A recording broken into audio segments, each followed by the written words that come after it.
What's the worst situation where you seen a guy lose his mind? Like, what were the cause? How bad did he lose it? Well, it was multiple times. When you do a quarter of a century in the bloodiest prison in America, it's like it's hard to say which one is the worst. But the one that sticks out to me the most is because I knew this dude personally, and we had many intellectual conversations while we was on lockdown, and everybody can't deal with lockdown for an extended period of time. You heard me? They put me in the cell one time for 7 years. I was considered militant. They was calling me like a Malcolm X or something. I was trying to buck on them bitches, man. I ain't want to do nothing that they say do. If they tell me to go this way, I'm going this way. You heard me? And the lashes on your back like in slavery became days in the cell. You heard me? So, but I used to use that time wisely, bro, and study law, read and shit like that. That's why I never went insane. But the one that really sticks out to me was a cool dude, bro. I ain't gonna say his name to embarrass him or nothing like that, because he shook out of that. It was temporary insanity. But me and him were having a conversation at Camp J. You heard me? At the ball Shark Unit. You heard me? Because everything named after animals in certain spots of the prison. You heard? They put you in an animal mind state. And we talking at the bar. You heard me? And next thing I know, he eating his own feces out the toilet. You heard me? Eating his own shit out the toilet, bro. So it was like, damn, homie. Like, fuck, for real. Then I seen some of them. This how you know when them dudes that's committing suicide, when they really trying to get out there, trying to get an early release, they not gonna slice their wrist this way. They gonna slice it this way. You heard me? Because when you slice it that way, if the EMT get there in time, they can try to bandage you up. Yeah, but when you slice, when you bust that vein, see what I'm saying? When you bust that vein that way, I had to learn that by what, you know what I'm saying?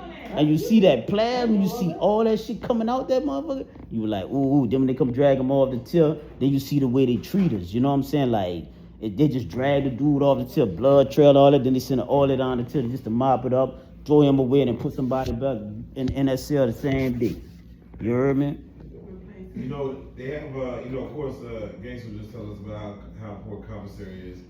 Y'all in Angola, like, is commissary not only is it, of course, to get you by, but is commissary used as like power in there? Like, the more commissary you have, the more power you have. Like, I mean, yeah, but it depends on what man you dealing with at the time. Because if you're a man, it don't matter if you got commissary or you don't. You gonna be respected as a man. You know what I'm saying? That's one thing I can see about Angola with all the foul shit that go on, the disrespect, the dehumanizing, the degrading, the principles and morals that done evaporated. You know what I'm saying? You still gonna have a segment of people that's go like, hey, I'm gonna stand my lane. I ain't go over there because I know where them dudes stand at and what they represent. You know what I'm saying? So, but yeah, if you got that commissary, you go, yeah, dudes that getting them big stove bags, you gonna be able to pimp niggas. You gonna them the flunkies or whatever. You gonna be able to send them on missions, crash dummy missions. You gonna be able to get a lot accomplished if you got that commissary. Yeah. How does extortion in the penitentiary? Did you see that often? Yeah. What is that like? What does that look like? It's always someone that comes in there that looks weak or white, or you know what I'm saying? Like how does that start? Well, that's why in Burl Kane, that's why he came up with a method. Whereas if celebrity dudes, it don't matter if you weak or strong. If you got celebrity status, any type of fame on the street, when you come there, he gonna put you on a tip like Cam J badge. They don't have no PC or protective custody in Angola, but they got what you call weak blocks, weak dormitories and shit like that. They gonna put you back there. You heard me? And then when they put you back there to get you acclimated to the prison environment, because your name might be something special in prison. You got dudes that kill 2 dudes to get there and then kill 3 dudes while they there. So they got like 5 life sentences. So they don't give a fuck about your rap name or none of that shit you rapping about. They really live that shit. So if you come there, they fucking with you. You know what I'm saying? So bro, can put you in an area where dudes like them can't really be on you every day. You'll probably be able to come down or go to the law library a little bit, but then you got to go back. You know what I'm saying, at Bash Unit or somewhere where it's considered weak, you know what I'm saying, and not be around them wolves, them real wolves, you know? Right. For instance, like you spoke on C Murder before, right? Mm-hmm. And his reputation, was it as big as people perceive it outside in the real Nah, see, he in there like a regular dude. You know what I'm saying? He in there like a regular dude. He at first they put him through that same regular mold, and not saying he weak enough, but they just go do that. They go do that with any celebrity. Yeah, they go put you in that situation until they know that you can handle yourself around us on that big yard, on that wild side. You heard me? On that wild, whatever they call it. You got the east, you got that wild side. You know what I'm saying? So yeah, so before they put you over there, they just want to make sure that you can handle your business around people like us. You know, that got them real life sentences. Man, when y'all have them sentences, once y'all done, like both y'all, once y'all hit like that 20 years, do y'all like start giving games to the young dudes who come in like brand new? Do y'all be like, man, let me tell you how to run it. Let me tell you how to play this game, youngster, how to do your time. Do y'all speak to people when y'all done, like when y'all hit y'all like 20, 23, 24 years? Y'all be talking to the young dudes that come in like, let me tell you how to run this. But too many of them don't listen to you. They listen to older guys, older than you, and listen to the fools that they tell you. You know, I can tell them all the goodness in the world, but they ain't gonna listen to me. They gonna listen to all the older guys, older than me, that been down since the 70s or 80s, and you know that's what they do. That's how it go down. Yeah, because you mentored someone, Anton Massey, right? How was he when you were locked up with him? Oh man, Anton, man, that's You locked a up with me? yeah, Okay. I know. yeah. When he sent me the hunt, Okay. you heard me? Yeah. Antoine, bro, he was a avid, how you say that? Avid advanced student, meaning he focused on what you said. He asked the right questions. You know what I'm saying? He showed intelligence. You know, he showed ambition to learn. He showed a zeal to learn at a young age. And so just to see him in that situation, you know, with the escape shot and all that, you know, it's disheartening. But he knew to get his point, get his side of the story out to whatever anybody believe. I don't know. I mean, I haven't seen him, I haven't talked to him. I don't know what's going on with this situation. But he knew to get his side of the story out to the masses before the worst happened to him. You know what I'm saying? And I'm glad he did do that. When he comes back, say if he does get caught, right? Well, hopefully he stays free. But if he does get caught, right? Will he be like a god in there for escaping that long? A what? Like almost like celebrated for that. Nah, he gonna lock down for the rest of his life. He ain't never getting out. Yeah, they go. He gonna stay in the cell the rest of his life. I promise you that. For real? Yes. You got dudes escape Angola all the time. So when they escape, they gotta send if you black. When my brother escaped, they shot him and killed him. So it's a thing called if you black, you don't come back. That's what they used to say back in the day. Yes. You know what I'm saying? So they don't allow you. Because they go send him to Angola even before he convicted or whatever. They go send him to if he get caught. Not speaking, you know, if that inevitable happen because he up against a whole system, bro, by itself. You know what I'm saying? So the cards is definitely stacked against him. You know what I'm saying? So, but I'm just speaking the reality of the situation. So it happened to him and he get caught. Yeah, he's going. They go put him in a place in Angola where they gonna know for sure he ain't gonna have no rigmarole, and they not gonna let him influence nobody else to do what he did. So they gonna keep him away from everybody, Right. to not allow him to be celebrated. Wow. So what you're saying is, if he does get caught, they'll put him in solitary for the rest of his life. Yes. Yeah, oh yeah, he going under until he He yeah. ain't never getting out the cell. I promise you, he gonna be in the cell the rest of his life. But hopefully those affidavits that he got, and he get the right lawyer and get the right legal team, the affidavit he got from the so-called alleged victim who put a charge on him before previously and dropped the charge. You see what I'm saying? So hopefully that helps him when he go to trial on that case and he beat it. If he beat it, then they gonna let him go. But because of Louisiana don't like to admit they wrong, bro. Right. They got dudes been in Angola for 30, 40 years, wrongfully convicted. They let them go and they try to not pay them no compensation for all the time they robbed them out their life. They really wrong, bro. I'm one of y'all. Yeah. He's on one of them.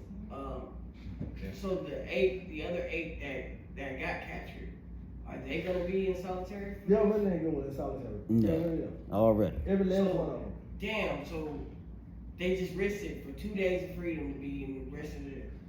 In solitary for the rest of their life. Yeah. Yes. Until they get out of prison. Yes. Yeah. They're gonna be there. I promise you, they gonna be there. Yeah. Cause they're not white. If they were white, they'll probably let them do a couple of years and put them back and let them go in poverty. But You black, know, my brother. they go suffer. Be different. Yeah, they go Especially suffer. from New Orleans, they treat New Oh, Orleans inmates yeah. different than any other inmates in the world. Oh yeah, most They definitely. feel like we city slickers and they come with all kinds of tactics on us. Damn, solitary for the rest of your life. Angola, where's Angola? Is it near New Orleans? Is that Angola, Louisiana? That's right. Angola, yeah. In Tunica Hills, what they call St. Francis, some shit they call it. Yeah. Angola, Louisiana. That's Yeah. where it's at, my brother. So, question I gotta ask. It's a world of its own. It's yeah. What's the most slave shit y'all had to do, like personally? Pick cotton. I pick No, I mean, cotton. like, of course, all right, picking cotton, but can you explain, like, in detail, like, how much, like, damn, I'm like, 7 hours in, I'm still picking cotton? Like, what, like, at what point you like, man, this is. As a guard, ever called you a nigga. Yeah, like, nigga, pick that cotton. No, because you got black guards. Ain't no white Oh, guards. that's Everybody worse. black now. You That's got even black worse. guards with shotguns over you. Ain't no white folks. And some of the black guards is worse than the white Oh, yeah, ones. it's worse. You heard me? Worse than the hillbilly one. You be like, 10 what the? Yeah, bro. How does that feel for a black man to be an overseer to make sure that cotton get picked in a timely manner? Well, I bucked the cotton. Me Me, too. on my on my era, I was like, I'll take my lashes on my back for. I picked all the other shit. I ain't about to sit there and lie to you. I picked the zucchini, the squash, the potatoes, and all the strawberries. Ate a few because if you get caught eating into that shit, they call that destruction, property destruction. Yeah, you can't eat the strawberry? Fuck no, they No. call that property destruction and Okay, theft of state property. Oh, you going to the dungeon, I boy? always said like I was too small. They Yeah, I got by always- and said, okay, you yeah. can't do nothing, so I always got by. I ain't had to really do nothing. I ain't really never done nothing in the field. Has anyone ever, like, took off running from the cotton Oh field? yeah, Like, I seen the guy got run off and got it shot him down like a dog. Yeah, I seen they it. gonna shoot. They got what you call a gun line. In Tennessee, You gonna have a line pusher. He the one. He can't have a gun because dudes will snatch him off. You talking about lifers, bro? Like for real, for real. You know, dudes will snatch them off that horse and take that gun from you. You heard? Like you ain't that bad. So he go come through. He ain't gonna have no gun on. He might have some mace or a pocket knife or something, but he ain't about to have no gun on. The gun guard, they gotta stay a certain distance away from us. And they one gonna be on this corner, he gonna be watching this, it's gonna be like an L, and one gonna be on this corner, like an L, he gonna be watching. It'll be like this here. You gotta stay in this square. If you go outside that square, you heard me? Yeah. What was it? I know the cotton, right? I'm not picking the cotton. Is there a certain reason that you're not picking cotton besides that it's black in it? Well, me personally did, because like I said, they consider me militant. My mama kind of raised me a little different. You know what I'm saying? She had me, when I was growing up, she had me listening to Malcolm X. You know, me and Malcolm X born on the same day, May 19. So I was infatuated about him. So when I got locked up and I just started reading books in the dungeon and shit, I started learning about Malcolm X. And when I found out we was born on the same day, you know, that just perpetuated my interest in him even more. And so then when I started reading and studying, and it's like everything my mama was telling me about the racism and the injustice in this country, I started seeing it and witnessing it. And then after what they did to my brother, where they just shot him in the back and killed him, you know what I'm saying, for escaping. So it just compelled me to just want to be, I was just rebellious. Like, hey man, so when it came to the picking cotton, it just was this salute to like I ain't doing it. So now, so what they did was this. They stopped, they shut it down now. Now you'll pick everything else in Angola, but you ain't gonna pick no cotton. Now they got the trustees come around with the machine, with the trucks to do that cotton now. Now they don't ask dudes, because man, dudes are going out there, man, their fingers were so, man, to pick that cotton, bro, it was so brutal on your fingers and in your hands. You know what I'm saying? And I'm like, boy, I ain't doing that. You know, so I just bucked that just to pay homage to my ancestors, just a little, you know, token to them. It wasn't nothing big. It just mentally, it just helped me. You know what I'm saying? It might not be nothing to nobody else, but to me, you know, I felt like I was doing something. Yeah, when y'all got out, whenever y'all put on like these shirts and y'all see on the back and say 100% cotton, y'all have like flashbacks like that. Nah. I know, I'll never have a flag. Nah. Not at all. I'm happy, man. I ain't. That's one thing I can say, bro. I ain't never let prison fuck my mind. I'm the happiest man. I ain't gonna never let no system fuck my mind, homie. No. People ask like, how come y'all never just like all came together and just said, man, let's just say fuck it, let's just go on. You want me to tell you why? Yeah. You ever heard of the Willie Lynch Creed? The Willie Lynch Creed what it did was this: in slavery, it taught disunity. It taught the tall to go against the short. It taught the dark skin to go against the light skin. It taught the curly head to go against the nappy head. It taught whatever differences that we had that made us strong as a people. It taught us to make it ops and enemies.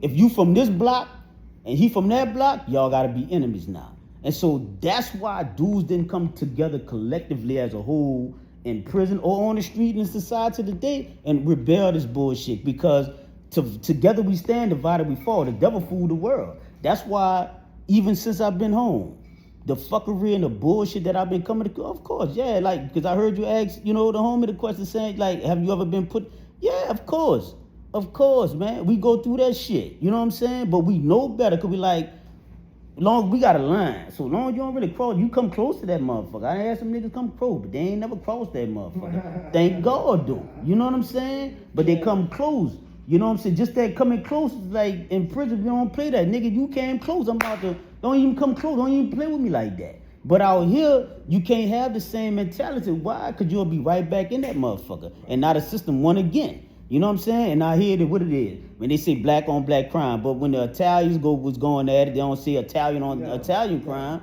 They don't say that shit. They just put that shit on, that stigma on us as a black people to make us think that we beneath everybody else. Because think about it. You got the Arabs, you got the Asians, you got the whites, you got the Mexicans, you got all these people that's doing business in our communities that's making money, right? But you honestly, I'm asking y'all a question now. Do y'all think them people don't get into it? You think them people don't, but they don't run the social media, and it's called Malcolm X talk about it, it's called a united front. They're not about to put that shit on blast.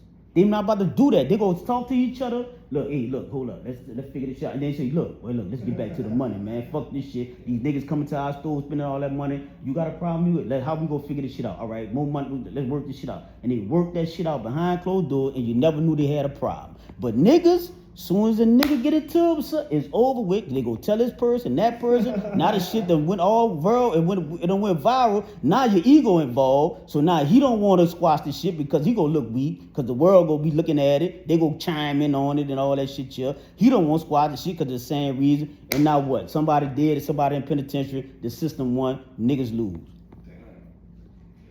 Why do you think? Because you did 30 and I got 30. yeah, and you did 25.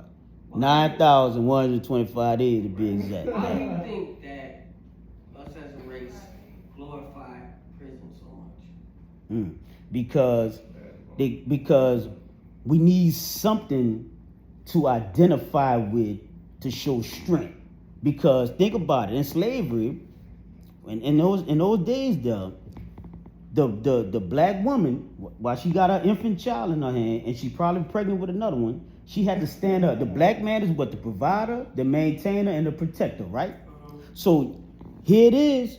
These devils, they done tied this black man, her provider, her maintainer, protector. They tied his arms to 2 trees and they tied his legs to some donkeys.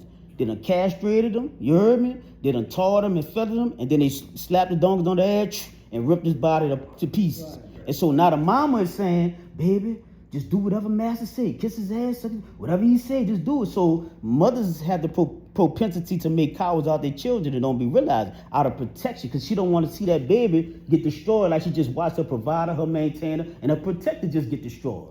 So this shit, we talk about, man, slavery don't matter. That shit been 100 years ago. Don't. If you go on a roller coaster ride right now, I heard y'all talking about what they call it, what else?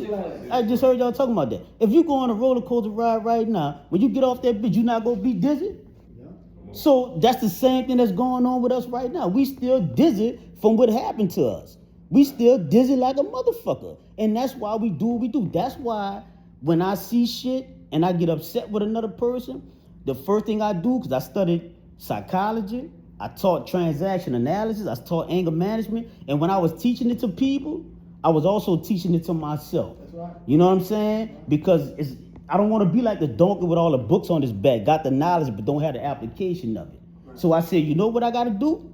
I got to start applying the same shit that I'm teaching, because I was teaching this shit, but yet still I was going to the dungeon and bucking, like fuck that shit, fuck the white man, shit, you know, they would come lock me down, throw me, and then DC. Remember DC? Yeah, I remember DC come to the. He told me. He said, "E, I told you was gonna be back in these cells, bro." He said, "Bro, you too intelligent for that." He said, "Bro, you gotta think, man. You gotta start." And I said, "You know what? I'm gonna start playing chess, not checking." And that's how I'm home today. So when you said it, like, you know, the glorified in prison, right? It's like you said it's attached to strength, right? But it's like it's really no strength in it. It's like it's really more torture, torment. Like, because when we talk about it, we like glorify it, like, yeah, man, I did a hard time, but it's like at the same time, it's like, damn, really, I just got taken away from my family. Well, you want me to be honest with you? Yeah. And I'm about to say this, and I don't want hurt none of these rappers' feelings.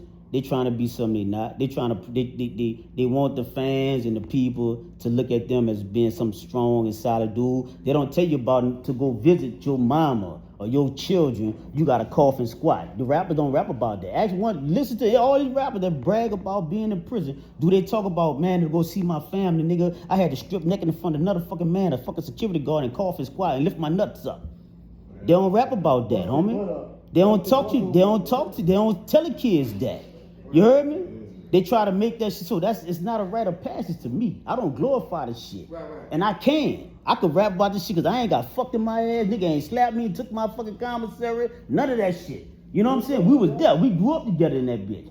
You see what I'm saying? So I can say what I'm saying and stand on that shit. Them niggas ain't never been through that.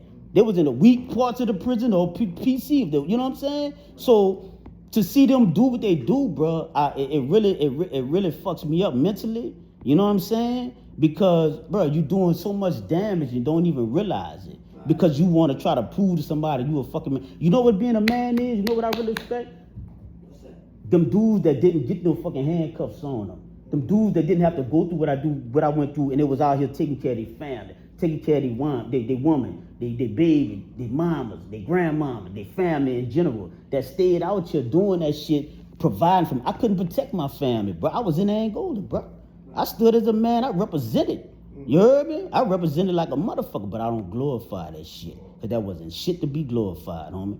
That was 25 fucking years gone out of my life.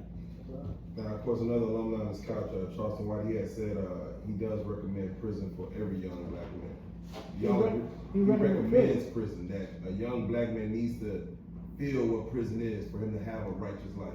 This what I'm going to say about that. I see two sides of that. One part I agree, one part I disagree. And that's coming from me. And the reason what I'm going to say, because I know how he think. I know Charleston White outside of this shit here. Right. I know him as an individual. So I don't, the only time when I know about certain things he said or did because somebody done sent it to my phone. Man, look at your boy. That's the first thing they say. Man, you solid. How you fuck with a nigga like this shit? No. But if I tell y'all the truth, that a dude like that since I've been home, come home to nothing. You heard me? Well, all them solid dudes say, I salute you. These millionaires, they got more fame than me, more money than me, but they gatekeeping on me. And now if I go to talk about that and show you the receipt, y'all gonna get mad at me. You see what I'm saying? Y'all gonna say, oh, nigga, you see what I'm saying? But so what you expect? You know what I'm saying? So for him to say what he said, I'm gonna break that shit down. Because I used to say this in prison. Man, I think in order to get these niggas' mind right, they gotta get back in slavery. But not with the lashes on their back, not with the force picking the cotton. No, but nigga, if you don't go read that book, I'm gonna whip your ass. You gotta force these niggas to read. You gotta force these niggas to learn. You gotta force these niggas to wanna be better. You see what I'm saying? And I take it that's what he meant. Now, if that's not what he meant, then no, because me personally, man, I'm not gonna send no nigga to prison. I can't do it. I grew up there and I know what it's about. And it's not about It's called correctional facility, but it's not about correcting. You know what it's about? It's about the dollar bills that they get for everybody that's in that motherfucking bed that's in that facility. So me personally, I'm not going to encourage that. You see what I'm saying? Man, that's real shit. These you about to say you don't agree. You were young when you went in. I was 19. Yeah, you don't feel like that. Even if you just did 5 years, that would have made you like, all right, but I'm gonna leave that street shit alone. Some niggas just hard-headed. Hard-headed, bro. The more years I spent, that's the more years I'm like, man, the streets ain't nothing, Yeah. I mean, I'm really thinking about other stuff. Mm. Mm-hmm. That's real. That's Not real. for More- 30 years, man. yeah. All my people died on me, man. Mama, daddy, grandma, son, everybody got killed. That's on what me. they don't Yeah. talk about. Yeah, They I'm don't talk about the talk about losses. that. See, that's what makes a motherfucker become a man. That's what makes a motherfucker say, man, this street shit fucked me over. You heard me? It wasn't worth it. Cause then people gonna talk about you regardless. That's right. You heard me? Man, why you deal with Charles and why you solid, E, why you do? Okay, but so what I supposed to do to feed my survival? I supposed to put a gun in my hand again? I supposed to go right? I supposed to put some dope in my hand again? What you suggest for me, homie? Yeah, it's crazy Like- because I see a lot of people who make like a split second decision that'll affect the rest of their life. The rest of their life. That's right. Like, it'd be a 30-second decision that you could have just said, nah, let me go over here. I seen thousands of them like that. Thousands. Believe that. Thousands. Man. Yeah, they got almost 7,000 people in that girl. I seen thousands of dudes that made the wrong decision in a split second. Man. Dude took a ride with his cousin, and they go to a gas station. His cousin robbed people and kill him, and he ain't gonna go for the rest of his life. He don't get nothing that took place. He's just in the car taking a ride. There you go. Mm-hmm. That's real, man. But with that being said, My boy yeah, didn't sleep, so he with that being said, we got doors, my man. For those that do need to follow not only you, Solid, but of course, with you, Diesel. Can you tell? Before y'all go, Oh, please. I just gotta ask about the thing. Would y'all ever try to escape? Was that ever a thing for you? I tried to escape. I always thought about escaping. I was a trustee. You never been a trustee? You been a trustee? Nah, they I'll they try pump to fake. get They said they were gonna make me trustee, I but knew they were gonna give it to him and because they killed his then brother. But I was yeah, trying to they were get too trustee. scared of me. And They I was didn't trying want to to go do on the it. streets to work, but God said, no, my feet was too hot. So they told the people, call don't let that me hot go on the feet. streets. Guys, inmates told the free folks, don't let me go on the streets because my feet was too hot. And they didn't want me to go on the streets because they thought I was gonna run and it was gonna stop their motion from going back and forth on the streets. Yeah. So we have to ask, because y'all did so much time, when y'all seen the guys from the New Orleans parish escape, was a part of y'all just like happy, elated? Like, yeah. I was happy because I wanted those dudes to succeed. I wanted every one of them to do well. But I know if they stayed in contact with their families, they're gonna get caught. Yeah. Once you escape, you got to leave everybody alone. You got a new life to live. Everybody is your old life is over with. Yeah, go back to your old life is crazy. Oh, yeah, I'm gonna go back to the old if you go life. back to that, you're gonna get caught, just like all the rest of them. Yeah. And if, I love Derek Graves or whatever guy down here. As long as they don't associate with their family, they're gonna succeed. As soon as they contact their family, they're gonna get caught. I promise you. Yeah, because I was locked up with the dudes that was on the charge for his grandma's situation. You heard me? Yeah, and so, and it's strange that these dudes would, considered to have all these bodies, et cetera, you heard me? But when you meet them in person and you sitting there, you playing dominoes or spades with these dudes, they're just regular human beings, bro. You know what I'm saying? They got a mother, got a father, they was raised right, their grandma tried to pray for them and send them the right way. Dudes it's just the way that the economy and the situation is, it just put dudes in a hell of a state of mind in New Orleans, bro.